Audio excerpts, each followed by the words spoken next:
Hold it in your hand. Feel the weight of it. 38 millimeters of history. A coin that carries two of the most powerful stories of the 20th century, a warrior president who saved the free world, and an eagle that left Earth entirely. This is the 1971 Eisenhower Dollar. And it is far more extraordinary than most people ever realize. To understand this coin, you have to understand the moment it was born. The year is 1971. America is a country running on contradictions. The Vietnam War grinds on. Social upheaval shakes every institution. And yet, just 2 years earlier, humanity had done the impossible. 12 men had walked on the moon. The country needed something to hold on to. Something that pointed not at its wounds, but at its triumphs. And into that moment, Congress authorized a brand new dollar coin, the first large-format dollar to enter American circulation since the Peace Dollar series ended way back in 1935. A 36-year gap. An entire generation had grown up without ever holding a dollar coin.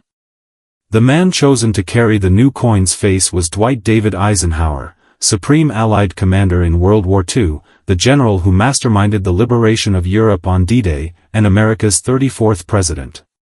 He had died on March 28, 1969, just months before Neil Armstrong set foot on the lunar surface. A giant of the American century, gone. It was time to honor him. President Richard Nixon signed the Bank Holding Company Act amendments on the last day of 1970, December 31st, officially authorizing the coin. By the following year, it was in production. The Eisenhower dollar had arrived. Now look at that portrait on the obverse, the front face of the coin. That stern, powerful, bald profile. That is the work of one man, Frank Gasparro, the 10th chief engraver of the United States Mint. Gasparro was born in Philadelphia in 1909, the son of a musician who wanted his boy to follow music. Instead, Frank followed his own hands, apprenticing under a sculptor who had once worked alongside the legendary French artist Auguste Rodin. Let that sink in. A direct artistic lineage from Rodin to the coin in your pocket. Gasparro had a personal dream, to put General Eisenhower on an American coin. He had long admired the general. When Eisenhower passed, Gasparro lobbied for the honor, and he got it. Look closely at the obverse. Eisenhower faces left, in the classical tradition of great portraits. Above his head, arcing in bold letters, Liberty. Below, the date, 1971. To his left, the words I and God we trust. And tucked just below the truncation of his neck, tiny, but deliberate, the initials F.G. Frank Gasparro, signing his masterpiece. His design captures something remarkable. This isn't just a political portrait. This is a warrior at rest. A man who bore the weight of history across his shoulders, and yet the face, in profile, reads calm. Resolved. Dignified. Now flip the coin, or imagine the reverse if you're looking at the obverse right now. On the back, you'll find one of the most meaningful reverse designs in the entire history of American coinage. Congress demanded it. There was an amendment, introduced by Texas Representative Bob Casey, that the reverse must honor the Apollo 11 moon landing. Because they understood that Eisenhower and Apollo were connected. The space program itself began under Eisenhower's presidency. NASA was his creation. Without President Eisenhower, there is no Apollo 11. Without Apollo 11, there is no eagle on the moon. So Gasparro went to work on the reverse. He drew from the Apollo 11 mission insignia, a design originally created by astronaut Michael Collins himself, aboard the command module Columbia as Armstrong and Aldrin descended to the surface below. The image, a bald eagle, wings spread, descending toward the cratered surface of the moon. An olive branch clutched in both talons, a symbol of the peaceful purpose of the mission. Behind the eagle, the Earth hangs in the darkness of space. Above, the motto E pluribus unum, out of many, one. Mint director Mary Brooks asked Gasparro specifically to give it a peaceful quality. He described his eagle as a pleasant-looking eagle. And he was right. This isn't a war eagle. This is a returning eagle. An eagle that went to the stars and came home. It is simultaneously a memorial coin and a triumph coin. Two stories fused into a single disc of metal. Now, here's where your specific coin becomes very interesting. Look carefully below the portrait of Eisenhower on the obverse. There, small but significant, is a letter, S. That S stands for San Francisco. And it changes everything about the value and character of this coin. The 1971 Eisenhower dollar was minted in 3 places. Philadelphia struck the regular circulation-clad coins, copper-nickel, no mint mark. Denver struck them too, marked with AD. But San Francisco? San Francisco got something different entirely. The S-mint coins were struck in 40% silver, a silver-clad composition with outer layers of 80% silver and 20% copper, over a core of 79% copper and 21% silver. They were not meant for vending machines or cash registers. They were sold directly to collectors. They came in 2 legendary packages. The Blue Ike, an uncirculated silver strike, sealed in airtight plastic, presented in a blue envelope with a certificate of authenticity.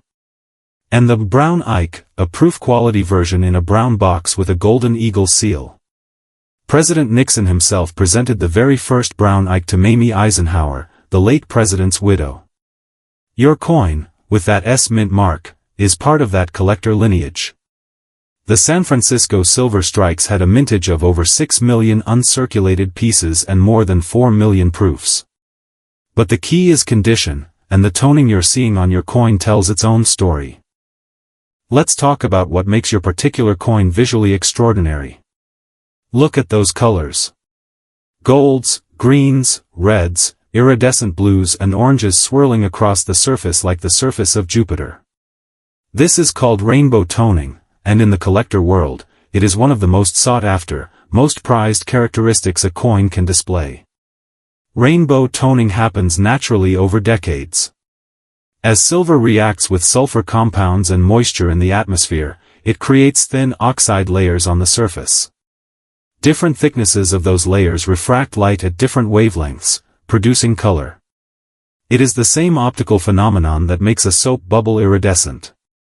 For this to develop in the way you see it on your coin, it needed decades of stable, undisturbed storage, likely in an original mint envelope or a cloth-lined album. It cannot be rushed. It cannot be faked convincingly. It is the mark of genuine age and careful preservation. Numismatists prize rainbow-toned coins because the toning is both proof of authenticity and proof of a coin's history. This coin has been somewhere. It has been cared for. And the result is one of the most visually spectacular phenomena in all of coinage. So what is this coin worth? Let's be honest. Most circulated, copper-nickel Eisenhower dollars from Philadelphia or Denver are worth their face value, perhaps $1 to $5. They circulated heavily, mostly in Nevada casinos, and most are common. But your coin is different on multiple levels. First, the S mint mark means silver content. The melt value of a 1971 S Silver Ike sits around $9 to $10 at current silver prices, an automatic floor beneath any other consideration. Second, condition matters enormously. A well-preserved 1971 S in mint state 65 might bring $15 to $30. Push that to MS 67 and you're looking at hundreds of dollars. MS 68 and above, and auction records climb into the thousands. Third, that rainbow toning. Original, undisturbed toning on a silver coin dramatically increases collector desirability. A coin like yours, with vivid, even, natural rainbow toning in high grade, can command a significant premium over a plain white example in the same numerical grade. For a proper valuation, professional grading through PCGS or NGC is the gold standard. Their certified grade transforms a coin's credibility and resale value. But make no mistake, what you are holding is not a pocket change dollar. It is a collector's coin with genuine numismatic merit. The 1971 Eisenhower Dollar. First year of issue. First large dollar coin in a generation. A coin born from grief and triumph in the same breath, the death of a great man, the victory of his country reaching the moon. On one side, the face of the supreme commander of the Allied Expeditionary Force. The man who planned D-Day. The man who stared down the Soviet Union. A general who became a president, and a president who gave America its space program. On the other side, his legacy, an eagle descending peacefully onto the moon, olive branch in hand, the earth shining behind it. The greatest single achievement in the history of human exploration, frozen in metal. And on your example, decades of patient chemistry have painted the silver with light itself. A spectrum of color that no mint press created, no engraver designed. Just time, and silver, and the slow alchemy of existence. The next time someone tells you it's just a dollar coin, you hand them this one. Because this is not just a dollar coin. This is 54 years of American history, distilled into 38 millimeters of silver and story. And it is extraordinary.